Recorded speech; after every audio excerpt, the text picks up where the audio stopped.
Breaking news గత కొన్ని రోజులుగా ప్రజలను భయపెడుతున్న పెద్ద పులి జాడ గుర్తించారు అధికారులు. మహారాష్ట్రలోని ముడికిరిలో పెద్ద పులి ఉన్నట్లు గుర్తించారు. దీనిపై తెలంగాణ అధికారులకు సమాచారం ఇచ్చారు మహారాష్ట్ర అధికారులు. ఇటిక్యాల పహాడ్కు 5 కిలోమీటర్ల దూరంలో పులి ఉన్నట్లు అధికారులు ఆధారాలు సేకరించారు.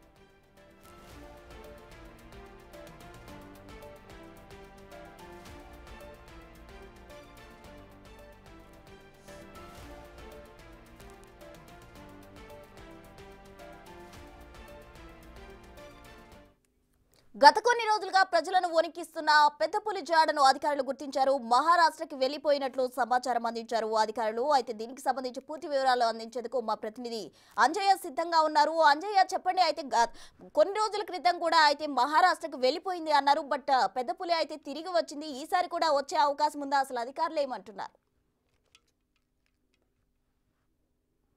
ఎస్ ప్రసన్న, ప్రధానంగా గత వారం రోజుల నుంచి శుక్రవారం నుంచి ఈ శుక్రవారం వరకు ఏదైతే పులి గండం ఇటికాల్ పహడు అదేవిధంగా ఆ ప్రాంతంలో పరిసర ప్రాంతాల్లో కంటి మీద కునుకు లేకుండా వేసింది. అదేవిధంగా అటవీ అధికారులు అప్రమత్తంగా వ్యవహరించడం జరిగింది. ముఖ్యంగా ఏదైతే ఈ పులే ఒకరి ప్రాణాలు తీసింది, అదేవిధంగా మరొకరిని ఏదైతే బలి తీసుకోవడానికి సిద్ధమైంది, తీవ్రంగా గాయపరిచింది. అలాంటి పులి ఏదైతే ఇటికాల్ పహాడ్ అదేవిధంగా పెద్ద బండ ప్రాంతంలో సంచరించడంతో ఆ ప్రాంతానికి సంబంధించిన ప్రజలందరూ కూడా భయంతో వణికిపోయారు. ఎప్పుడు ఏం జరుగుతుందనే ఒక ఆందోళన వ్యక్తమైంది. ముఖ్యంగా పులి నోట్లో మనిషి చిక్కుకుంటే ఏ విధంగా ఉంటుందో ఇటికాల్ పహాడ్ అదేవిధంగా పెద్ద బండ గ్రామాలకి సంబంధించిన వాళ్ళు పులి నోట్లో ఉన్నట్లుగా ఒక భయంతో వణికిపోవడం జరిగింది. అయితే ఏదైతే రాకాసి పులి ఉందో మహారాష్ట్రలోని చంద్రాపూర్ జిల్లాలోని రాజూరా నియోజకవర్గంలోని ఉడికిలి ప్రాంతానికి చేరుకుందని